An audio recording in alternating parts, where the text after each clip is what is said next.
நேற்று இப்படி ஒரு தீர்மானம் போட நேற்று துரோகிக்கிற வார்த்தை எத்தனை பேர் பேசினாங்க மேடையில்? அவங்க யாரை சொல்றாங்க? அவங்களுடைய வழக்கப்படி பார்த்தா அதிமுக டிக்ஷனரி புரட்டி பார்த்தா அவங்க துரோகி, எதிரி, விரோதி அப்படிலாம் சொல்றது. எதிரி திமுக மட்டும் இல்ல, துரோகிகள் மட்டும் இல்ல, நம்மோடு உறவாடி கொண்டிருக்கிறவர்களும் இதுல இருக்கிறார்கள். செங்கோட்டையன், தினகரன், ஓபிஎஸ் வெக்கங்கட்ட, திருப்பி சொல்றேன், வெக்கங்கட்ட இந்த விஷயத்துல அரசியல்ல யாரும் எந்த முடிவையும் ஒரு துளி கூட வெக்கம் இல்லாம எடுப்பாங்க.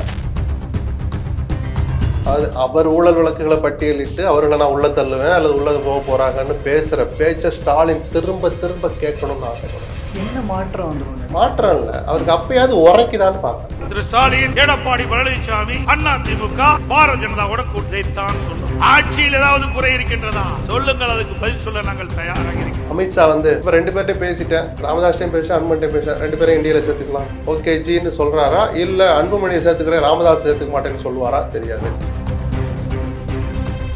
அதாவது ஒரு ஊழலை, ஒரு முறைகேட்டை காண சகிக்காமல் அமலாக்கத்துறை இவ்வளவு ஆர்வமா இருக்கு ஒரு தவறை தடுக்கணும்னு.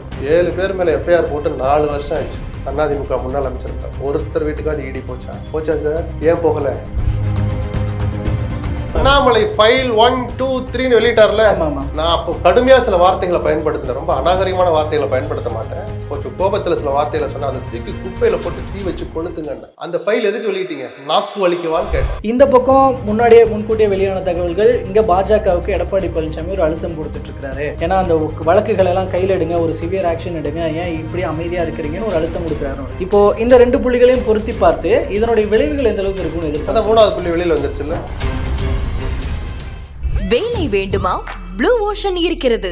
10th 12th டிப்ளமோ டிகிரி படித்தவர்களுக்கு உணவு, தங்குமிடம், இஎஸ்ஐ, பிஎஃப் இன்சூரன்ஸ் உள்ளிட்ட சலுகைகளுடன் அனுபவத்திற்கேற்ற நல்ல சம்பளம் 15,000 முதல் 30,000 வரை. பெண்களுக்கு முன்னுரிமை. 2,000க்கும் மேற்பட்ட வேலை வாய்ப்புகள் உள்ளன. இப்போதே தொடர்பு கொள்ளுங்கள். Blue ocean.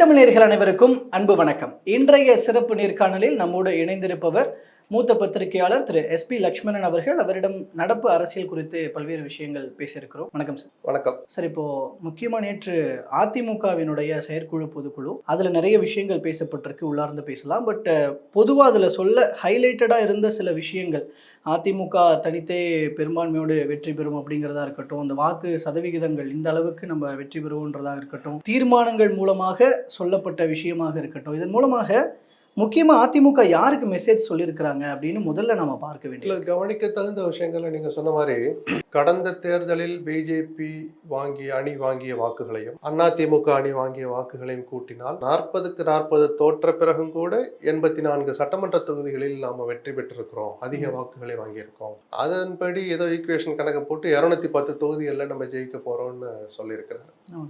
இதுல என்ன புதுசுன்னா, இந்த வார்த்தை 3 தொகுதியிலையும் மொத்தமா சேர்த்தாலே 2 லட்சம் வாக்குகள் வித்தியாசத்துல தான் தோத்து. அது ரொம்ப காலமா எடப்பாடி சொல்லிட்டு வரும். புது தகவல்ங்கிறது எதுன்னா, இது என்டார்ஸ் பண்றாரு. யார் சொன்னது? நாடாளுமன்ற தேர்தல் முடிந்த பிறகு ராஜா முதல்ல சொல்றாரு, அணிகள் நம்மளாம் இணைஞ்சு நின்றுருந்தா நேரம் எத்தனையோ தொகுதி ஜெயிச்சிருக்கலாம், வேலுமணி 15-20 தொகுதி ஜெயிச்சிருக்கலாம்னு வேலுமணி அதை சொல்றாரு. அதிமுக பிஜேபி அணி தொடர்ந்து இருந்தால் குறைந்தது 20 தொகுதிகள் நம்ம ஜெயிச்சிருப்போம்னு ஒரு நம்பரை 2 பேரும் சொல்றாங்க.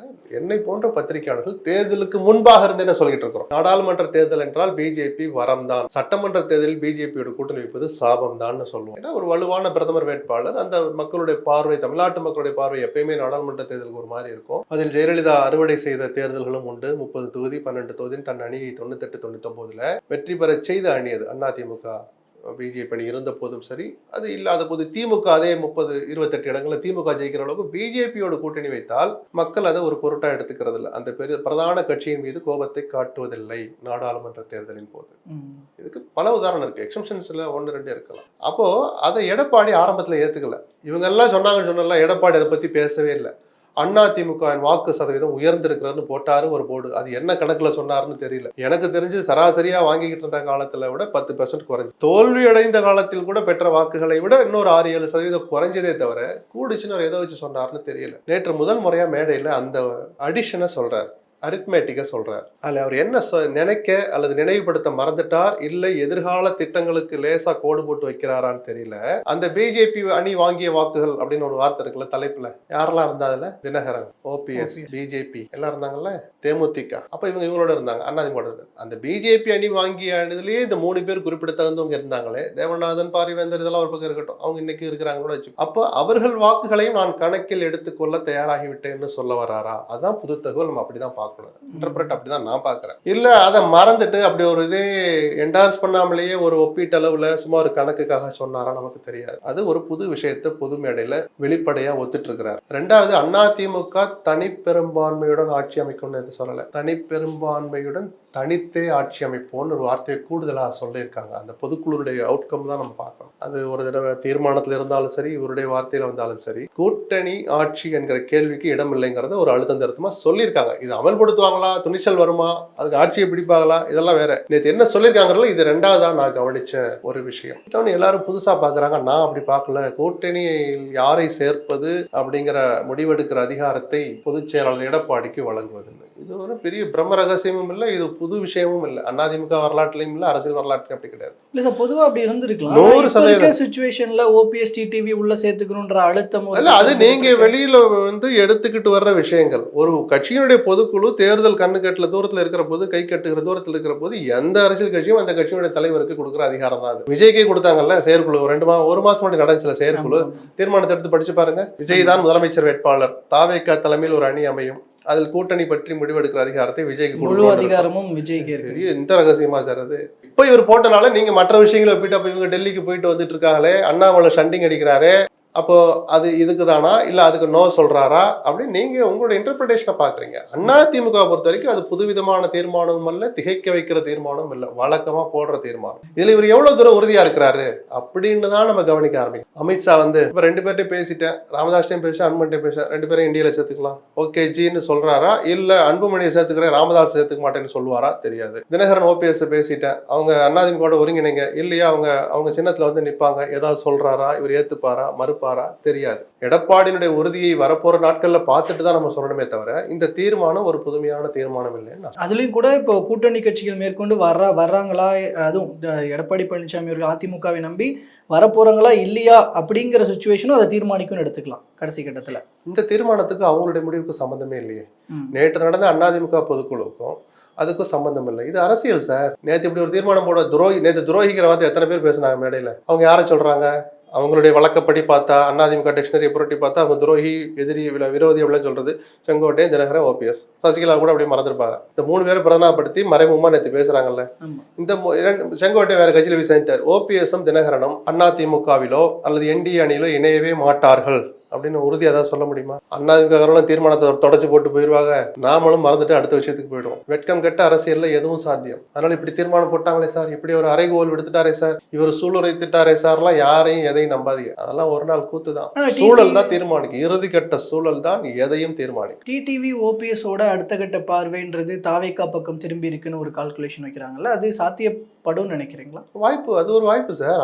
அவர் என்ன சும்மா நிப்பாரு? ஒரு முடிவு எடுக்க தானே போறாரு. யார் தெய்வம் தேவையில்லை, நான் குக்கர்ல தனியா நிக்கிறேன்னு சொல்லலாம். இல்ல அவ்வளவு எனக்கு பணபலம் இல்ல, ஆள் பலம் இல்ல, நான் ஒரு சமயோஜிதமா பண்றேன், இல்ல எடப்பாடிக்கு ஒரு பாடம் கத்து கொடுக்குறேன், விஜய் கிட்ட போய் சேரலாம். திமுக அணி ஒரு ஆப்ஷன் இருக்கு, ஒரு பேச்சுக்கு சொல்றேன், இருக்குமா இருந்தாலும் தெரியாது, ஒரு ஆப்ஷன். இல்ல எடப்பாடி கிட்டே ஒரு சமாதானம் போய் இவங்க பிஜேபி அழுத்தத்துல ஏதோ நடந்து அதிமுக சங்கமிக்கலாம், இல்ல அது அப்புறம் தேர்தல் முடிஞ்சு பாத்துக்கலாம், என்டிஏக்கு முதல்ல வந்துருங்க ஒரு கட்சியா, ஒரு கான்ஸ்டியூவன்ட்டா வாங்க, நடக்கலாம். வியூகங்கள் நிறைய இருக்கு, வாய்ப்புகள் நிறைய இருக்கு. இதுதான் நடக்கும்லாம் நம்ம எதுவும் முடிவு பண்ண முடியாது. அதுல இன்னொரு விஷயம், தேர்தலுக்கு 1 மாசம் முன்னாடி தான் நம்ம எப்பவும் கூட்டணியை ஃபைனல் பண்ணுவோம், முடிவு பண்ணுவோம்.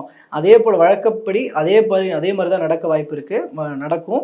வலிமையான கூட்டணி அமையும் அப்படின்ற ஒரு ஆறுதல் வார்த்தைகள் போல தொண்டர்கள் மத்தியில் அவர் பேசியிருக்கிறாரு அப்படிங்கிறது எடப்பாடி பழனிசாமி அவர்கள் பேசும்பொழுது சொன்னது. அப்படிங்கிறது கூட்டணி வரலன்ற ஒரு வகையான சுணக்கமோ, ஒரு வகையான நெகட்டிவான தாட்ஸோ கட்சி தொண்டர்கள், கட்சியினுடைய தலைவர் கொடுக்க வேண்டிய நம்பிக்கையான உற்சாகம் கலந்த வார்த்தைகள் அது எடப்பாடி நேத்து பண்ணாருன்னு பாக்குறேன். என்ன ஒண்ணு அவர் சொல்லிக்கிட்டே இருக்காரு. பிஜேபி அணியை விட்டு வெளியில வந்த போதும் 2024 ஜனவரி பிப்ரவரியில இதே வார்த்தை சொன்னார், யாரும் கவலைப்படாதீங்க, நான் ஒரு மெகா கூட்டணி அமைக்கிறேன். அமைக்க முடியல, மெனக்கெட்டார் அல்லது போதுமான அளவுக்கு மெனக்கெடல, அமைக்க முடியல. இப்போ அந்த பெரிய தோல்விக்கு பிறகு, தேர்தல் தோல்வி எதிர்பார்த்த மாதிரி படுதோல்வி, அதன் பிறகு நடக்கிற அத்தனை மாவட்ட செயலாளர் கூட்டங்கள்லையும், அத்தனை தலைமை கழக நிர்வாகிகள் கூட்டங்கள்லையும், அல்லது தினகரன் ஓபிஎஸ் சசிகலா பற்றி பேச்சுக்கள் வரும்போது சொல்வதெல்லாம் கூட நீங்க யாரும் கவலைப்படாதீங்க, அதை பத்தி பேசாதே, கூட்டணியை நான் பாத்துக்கிறேன், நல்ல கூட்டணி அமையும் அப்படின்னு சொல்லிக்கிட்டே வராரே தவிர அதை செயல்படுத்த முடியலங்கிற அந்த உண்மையும் புரிஞ்சதுனாலதான் நேற்று பொதுக்குழுக்கு வந்த 100 பேர்ல 100 பேருமே சந்தோஷமா கலைஞ்சு போயிருப்பாங்கன்னு நான் பார்க்கல. அது ஒரு அண்டர் வேல்யூ பண்ணல, அண்டர் எஸ்டிமேட் பண்ணல, அவங்கள நான் அவமரியாதைப்படுத்தல. நிஜமான உணர்வை பேசுறதுக்கு நம்ம தயங்கக்கூடாது. உள்ளுக்குள்ளேயே கேள்விகளோட தான் அவங்க கலைஞ்சு போனாங்க. அண்ணன் சொல்லிக்கிட்டே இருக்காரு, யாரை சொல்றாரு? நல்ல வலுவான கூட்டணி, விஜயும் வருவான்னு பார்த்தோம், விஜயும் வரலையே, அப்ப வேற யாரை சொல்றாருன்னு கேள்விகளோட தான் அவங்க கலைஞ்சு போயிருப்பாங்க. அதற்கு பதில தன்னுடைய செயல்கள் மூலமா எடப்பாடி காட்டுறாரான்னு பொறுத்திருந்து பார்க்கணும். பட் எனக்கு தெரிஞ்ச வரைக்கும் அவர் வேற எந்த பெரிய கட்சி இருக்குன்னு எனக்கு தெரியல.